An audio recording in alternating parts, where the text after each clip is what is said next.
So this presentation here is on the Wyes of St. Paul. Aaron was very kind to provide me a lot of photographs of sort of now photos that he's taken over the last 10 years or so, showing a lot of the Wyes, or where the Wyes used to be located on the different Twin City Line streetcar lines in both St. Paul and Minneapolis. But I decided to just tackle St. Paul for this presentation, and I could do Minneapolis on a separate presentation.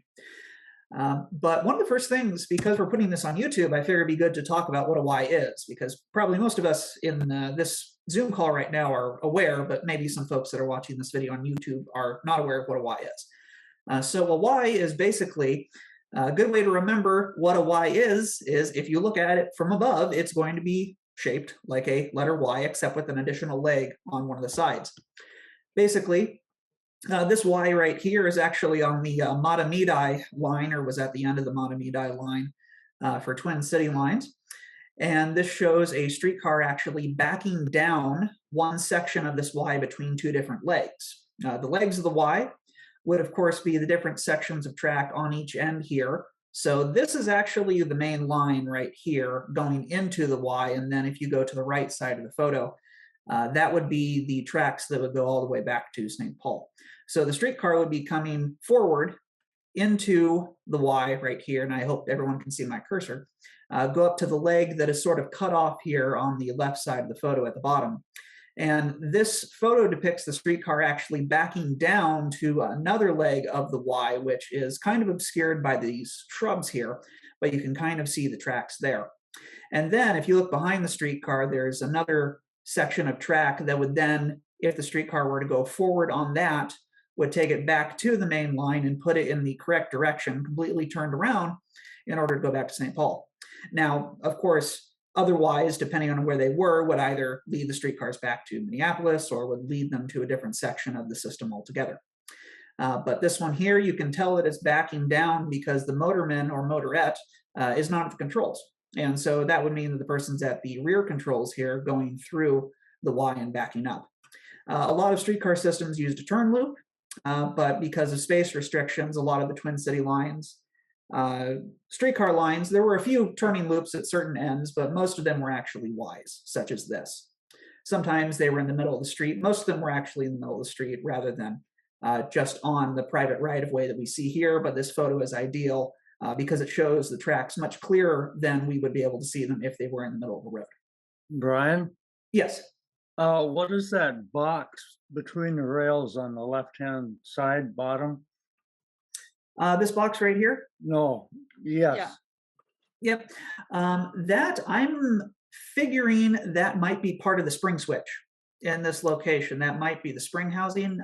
Although I will be honest, I'm not necessarily the most technical when it comes to this. Does anyone I'm sure that that's, for that? I'm pretty sure that's the spring housing. Yeah. If you look, okay. it's most likely a single point switch. Mm-hmm. Just like the one that we have at Como Harriet in front of the station. Okay, thank you. Yeah, the one in front of the station, though, the spring housing for the spring switch is on the outside of the rail rather than on the inside. But yeah, you're right. That's just the housing for the spring switch, and that is a single tongue and mate switch there. Pretty sharp too, actually. Mm-hmm. Yeah, and this would certainly make it for those watching who may not be familiar with spring switch. The spring switch would be set up there so a crew member wouldn't have to either get off the streetcar or use one of the sort of holes with a cover on it that was on the floor of the streetcar and stick sort of a switch rod through it to switch the track. So this would certainly make it so no one would. So as soon as you pull through that switch, it would then automatically reset itself to where the streetcar could, as we see here, back down to Y. Another thing that's really evident in that photograph is how dramatic the radius is on that turnout. It's really a tight radius. Streetcars could handle a radius like that, almost practically a 45-degree angle turn into the leg of the Y. No, definitely. And actually, I did notice this, and I just noticed this now, and this wasn't something I had prepared in my remarks, but the destination sign actually says Randolph Hazel Park, which is certainly interesting. Which, if this is the Matamidi line, then this may not have been the right destination sign for the streetcar that's here. I doubt it's the Y that the Randolph Hazel Park, well, I should say the Hazel Park line streetcars turned around on, because that's the Hyacinth Y, and I have this one in a different location. But I believe that this is correctly marked, that this is the Matamidi Y right here. All right, so I was not able to get every single Y in St. Paul here, because there's we don't have some sort of now photos. Again, even though some of these photos were taken over the last, even though these now photos, some of them were taken over the last 10, 15 years. We don't have some now photos for certain Ys that we have photos of streetcars for. And then we have the opposite problem with some of them. We have photos of the now, but we don't really have any good streetcar photos of that Y from the streetcar era. So these are the ones that I was able to pair up. So this one right here shows Grand and Cretin. This would be near what is now the University of St. Thomas campus. These two photos are actually in opposite directions, because this was another problem of I wasn't able to get some of these photos, then and now photos, to line up precisely as I would have preferred. But on the, on the left, we have a streetcar that is actually turned around and is headed back on Grand, inbound to St. Paul. But you can see in the background the intersection of Cretin there. And then on the right here, we have one that's actually looking what would have been inbound, although this photo here is looking northeast. But it actually does show, I believe, the same house between these two photos here. If you look at some of the details of this house right here that I'm circling with my cursor, I believe it lines up with this house right here in the older photograph, or at least it's one very similar. It looks to be about the right location on that specific block.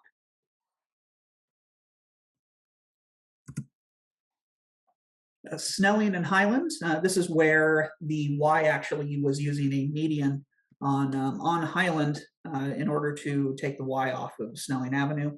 But the now photo, I took this one in, it was either really late 2018 or early 2019.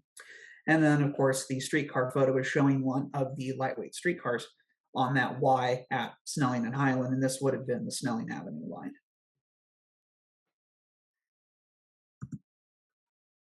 Here is Annapolis and Smith, and this would have been the Cherokee line. You can definitely tell that the building in this photo is actually the same, because at the very end, this sort of window arrangement of the two longer windows and the sort of shorter one, and you can see that on the now photo as well, taken by Aaron a few years ago. But this is, one of the PCC streetcars that would have then, upon turning around, it's actually sitting on Annapolis, and we're looking, trying to get my directions correct, we are looking northeast in both of these photos here. And so the streetcars went from Smith, turned on to Annapolis, back down Annapolis to the other leg of the Y, and then would turn back on Smith and head back inbound.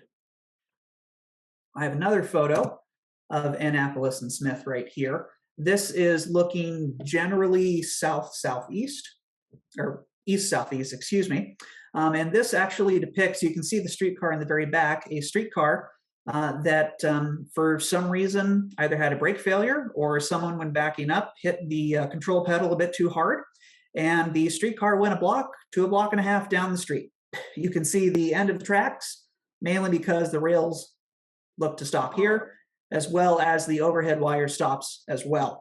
We have a number of photos, most likely taken by one of the newspapers in St. Paul, showing the process of them trying to pull that streetcar back. And then eventually, once it's close enough, they back a PCC down and they connect the two, and the PCC pulls the other PCC back onto the tracks. That's a lot of momentum to go that distance. Yeah. And I don't think I said this part. We're looking east down Annapolis is the street that this one is on. Was the Cherokee line like a St. Paul only line, or did it cross into Minneapolis at all? I've never heard of that line. That's what I'm asking. It was a St. Paul only line, although Okay. I believe Annapolis is the city limits between, and unfortunately I get South St. Paul and West St. Paul confused, but this is the southern border of St. Paul, and then it goes Okay. to either, and someone correct me here. I It think would be it's- West St. Paul, It would be Brian. West St. Paul. Okay, thank you. Yeah, unfortunately, I get those confused sometimes. So this is the city limit, but this would be a St. Paul only line, Okay. and then it was through routed with the Cherokee line, or excuse me, Okay. through routed with the Hamlin line. Got it. Thank you. Next, we have Annapolis and Striker on the Striker line.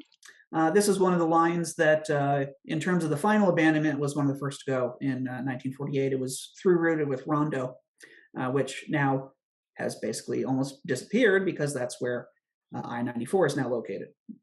But this end certainly still survives. The now photo I took early 2019, and you can clearly see the same building is there in the background.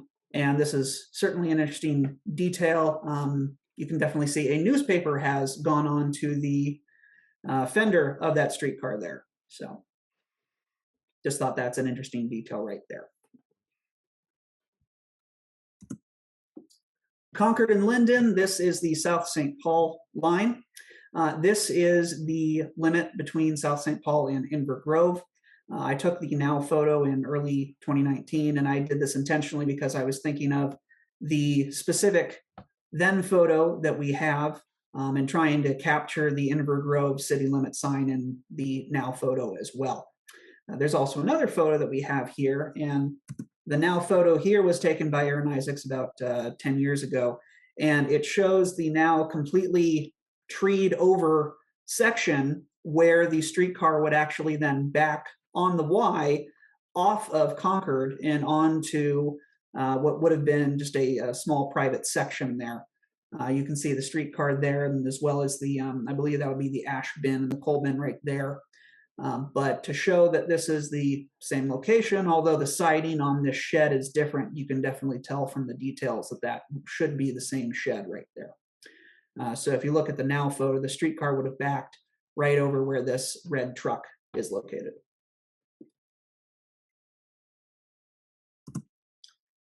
Another one is the Maria line, and I actually have photos of two separate Ys on this line, which is interesting considering this is one of the lower traffic lines that for a while actually had a shuttle because it didn't really make sense to through route streetcars over this. Although toward the later period of St. Paul streetcar service, it was through routed with the Fort Snelling line. So this is Burns and Earl, and this is partway down the Maria line on Burns Avenue as it went toward its final destination of Burns and English. But you can see that the house in this photo, again, the photos don't necessarily line up exactly, but you can see the details of the house here, of course, being the same. And so that definitely gives an indication that this is where that Y was located. Going to the other Maria Avenue line photo here, we have Burns and English. This is one of those Ys that had one of its legs not on a public street. I already showed the one on Concord, and there's other ones such as, I believe, the Y at Maryland and Wheelock, which I have later in this presentation. And then Minneapolis had a Y like this, and that was located on the Grand Avenue line in Minneapolis between 47th and 48th Streets, where it one of the legs of the Y was on basically a lot where a house would be located. But this one shows you have one of the Maria Avenue streetcars that has taken the leg of the Y and is laying over off the street. It's hard to see, but a very close look at the photos here show the same house. And again, this wasn't taken at the exact same, the photographers weren't standing at the exact same spot, but you can tell that there's the same location because of the details of that house there. And then if you look at the destination sign on the streetcar, you'll see that this is one of those streetcars that's through routed with Fort Snelling, and then actually would go even further to a Y at 54th Street and 47th Avenue in Minneapolis to give an additional connection to the new VA hospital at the time. This is the Hyacinth Y. I believe I mentioned that earlier in the presentation. This is where the Hazel Park cars that were through routed with Randolph on the other side of St. Paul. This is where the Hazel Park cars would turn around on the Y. This was also located on the Matamidi line, but the Matamidi cars would not go through this Y. They would continue on to Matamidi and use the Y that we showed earlier. Certainly shows the now picture here, although I believe since this now picture was taken, there is now a paved trail through this area. But definitely shows a strikingly different view, even though these photos were facing the same direction and within feet of the same location. Another photo of the Hyacinth Y on the Hazel Park line. You see a couple of streetcars here turning. The detail to match the two here is this house. You can see that the covered porch is the same in both of these locations here, as well as the houses that currently, and I did check this one on Google Maps, so these houses are of course still here, but these houses are now sitting where this old corner store used to be.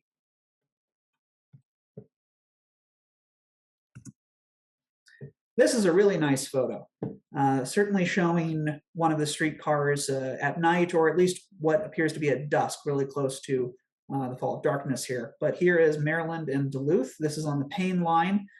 This is not at the end of the Payne line. The Y at the end of the Payne line would have been Maryland, and forgive me if I'm mispronouncing the street name, Kennard, I believe, or Kennard is what I would probably be saying.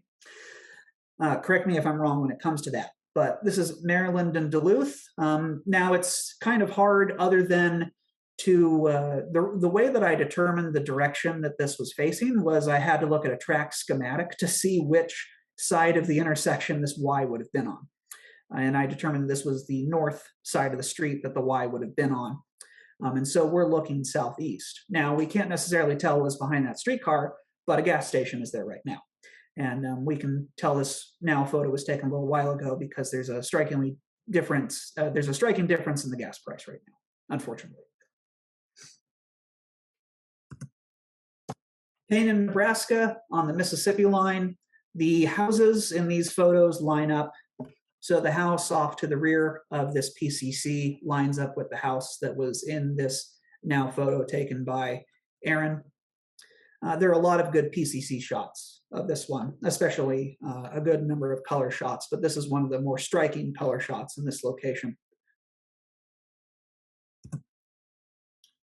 Rice and Ivy, this is through routed with the South St. Paul line. So we've actually seen both ends of this line right here, but it certainly shows the difference, the different bridge that's over the railroad tracks in the background there.